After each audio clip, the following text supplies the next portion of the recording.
بسم اللہ الرحمن الرحیم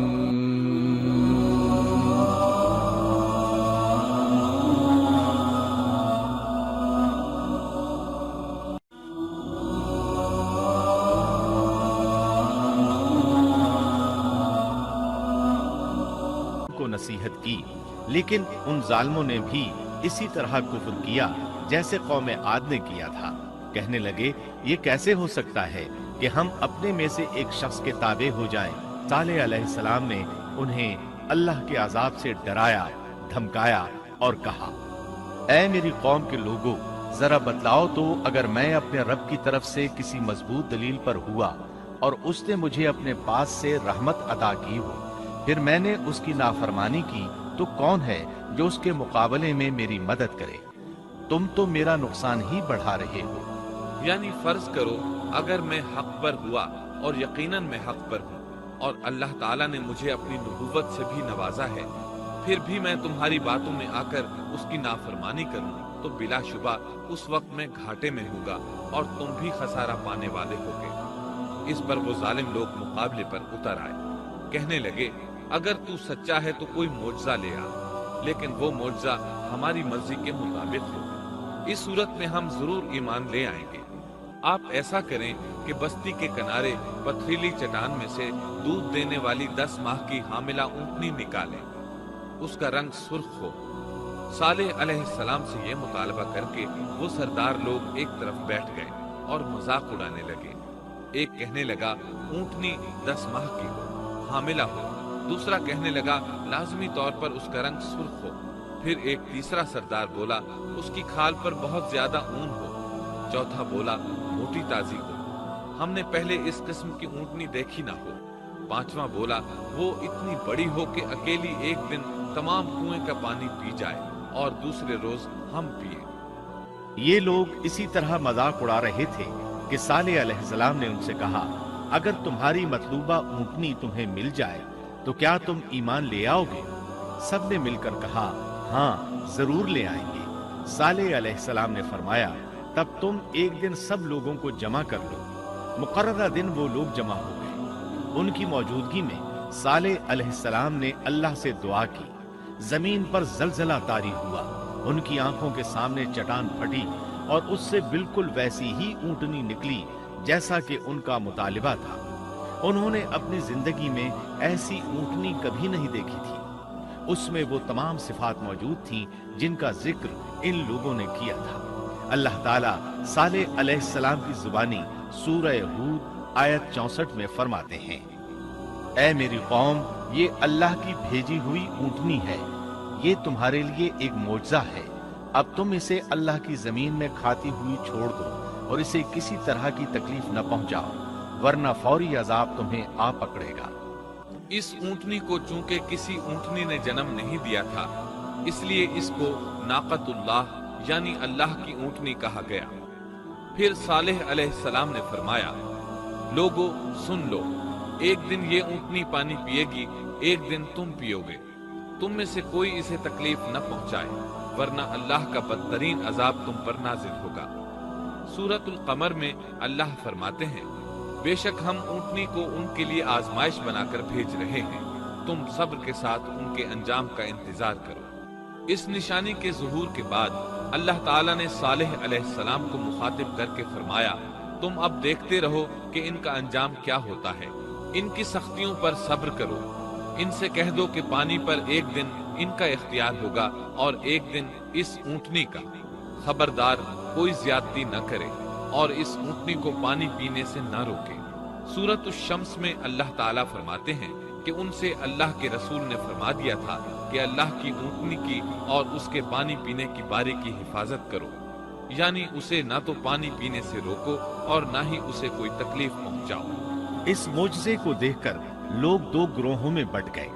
بہت کم لوگوں نے صالح علیہ السلام کی پیروی کی، ان پر ایمان لائے، جبکہ اکثر لوگ پھر بھی اپنے کفر پر ڈٹے رہے۔